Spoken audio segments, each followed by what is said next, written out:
In recent weeks, my wife and I have gotten into anime glass art. I've got some of it back here. So the Goku and the Princess Peach, I painted. You take a reference photo, you put the glass on top, and then using acrylic paint and markers, you trace and then paint everything in, and it looks amazing, right? Yesterday, we did more. I did one, and it took way longer than I thought it was going to. This one took a really long time because I underestimated how many colors were in it. I had to make some artistic choices because it wasn't a straight up trace. I had to simplify the photo a little bit so that I could actually paint it. And there's a ton of colors in it that I didn't realize. Lots of colors, and you have to get the right shades. I think it turned out great though. Let me show you this. And so what I painted, if you guys are on YouTube, if you're a fan of lo-fi music, you know who this is. There it is. I painted that. I think it looks pretty dope. Let me show you on this other camera here that has better autofocus. Oh, you can see the ring light and stuff. We're not going to show it on that one then. Here, let me go to the zoomed in cam. Oh, there's too bad. You can see the screen glare. But, here, what if I turn this off? There we go. Lo-fi, anime girl, study girl, whatever you call her. This is the painting I did. And I think it turned out pretty good. MacGyverism says nice. Zaxzoom says awesome. I'll show you guys how I did it. I did, as I've been doing on Instagram, if you follow me over there, you can check out my Instagram stories, and I've got the process. I take a lot of pictures and write notes along the way. And so we'll start with we'll do the lo-fi girl one. All right, so this is the starting picture that I had. And one of the things you have to do is when you print out your reference photo, notice how she's facing to the left, and in the picture she's facing right. You have to flip it because you're actually painting the inverse version. This is what it looks like on the other side. Here. Back to this. You're painting this, and then when you flip it around, it will look like this. All right, so there's a big difference in how that looks, and you have to get the flip right in order to make it not look backwards. So started here. You put the glass on top, and then you use acrylic markers, and those you can get at a craft shop like a Michaels. You get them in different thicknesses because sometimes you want very thick lines, sometimes you need very thin ones. I had some trouble here because these are straight lines. I haven't really used the ruler in these yet. Having any sort of straight edge can help. And then going in with the detail on the headphones, trying to get the chill cap. I think this line's too straight. It doesn't really look like a C once it flipped around. It's fine. It's fine.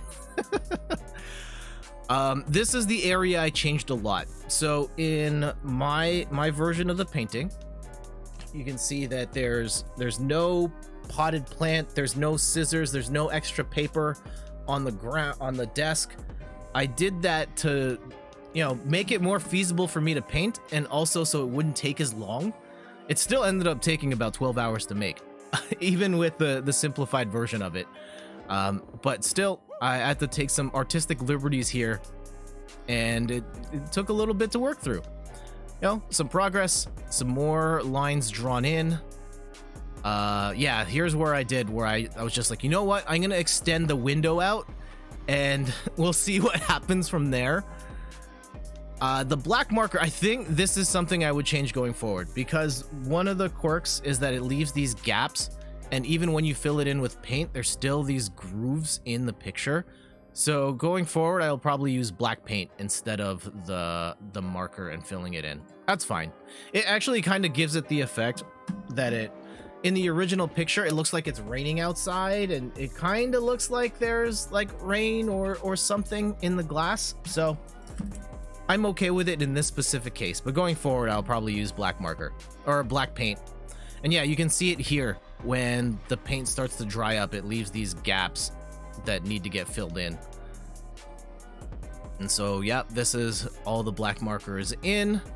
And now I've started painting, and yes, it looks very scary because you're painting it in and the colors are flat and it looks rough because there's no way you're painting perfectly in the lines.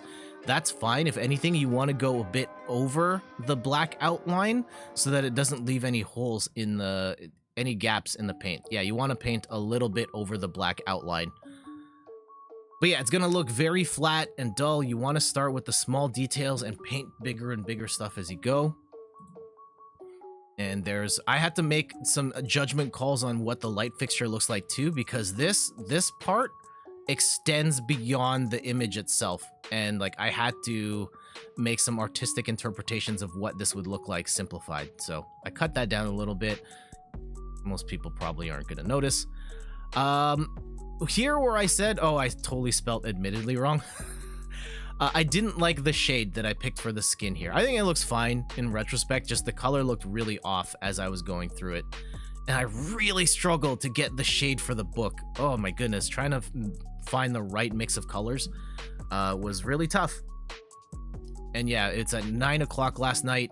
I realized I still had most of this thing to paint and I still wasn't close to done.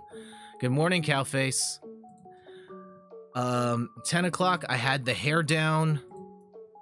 And then, yeah, going through and coloring in the sweater. I thought it was really important to get, like, a thick layer of paint going. I think if you're going to do this anime art, I would suggest doing at least 2 coats of paint. One, throw it down. I was doing, like, 1 layer, and then I let it dry for a couple of minutes, paint again. And the longer you can wait between coats, the better. I was kind of in a rush because it was late. I wanted to finish it. Now it's 11 o'clock. Hadn't eaten dinner, so we went to McDonald's. We had this charcuterie board already going, and then we just threw down the 20-piece nuggets. And then now we're at the part in the painting, the walls, right? And so the original photo, one of the challenges is that like there's like a lot of little background details, and the walls have gradient shadows in them. And that gradients you can't really do in paint, or at least I can't do them in paint. So I had to make some executive decisions on how that looked. So I simplified the background, and I didn't try to do any shading on it, just keep it flat and use the colors that were in those sections of the walls and just painted. And so we're almost there. At this point, I just needed to go over the window again in black. And now that's what it looks like at the end. And so yeah, 3 o'clock in the morning is when I pretty much was done. And then we had to clean up afterwards. And yeah, I wasn't in bed till 3:30. And then woke up at 7:45 for the stream. So I'm a little tired at the moment. Also, I see this light is changing. Ugh. Okay, hold on. Listen.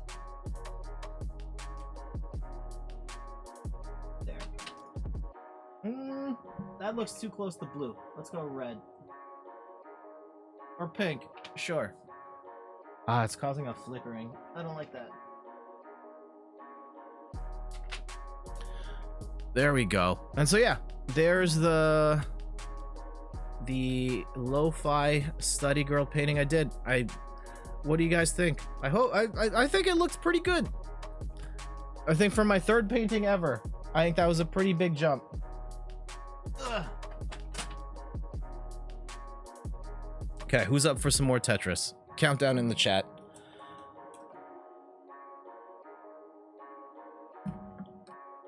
And I highly recommend, if you have any interest whatsoever in trying out the glass art painting, I'd say absolutely do it. If you think like, oh my god, these are super complicated, I don't understand how anyone's able to make anything that looks that good. I agree. I went into it thinking like, that's voodoo magic. How does anyone make anything that looks that good? And yeah, if you follow the process, it's fine. Just find the right picture and try and pick something that you can do in a reasonable amount of time. The Princess Peach and Goku ones behind me took about 6 hours.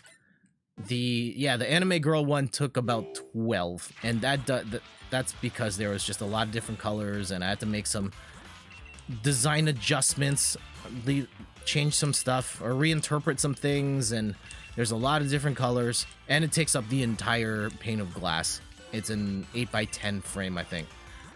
But if you pick something smaller scale, you can go as long as you want, and that's a lot of fun.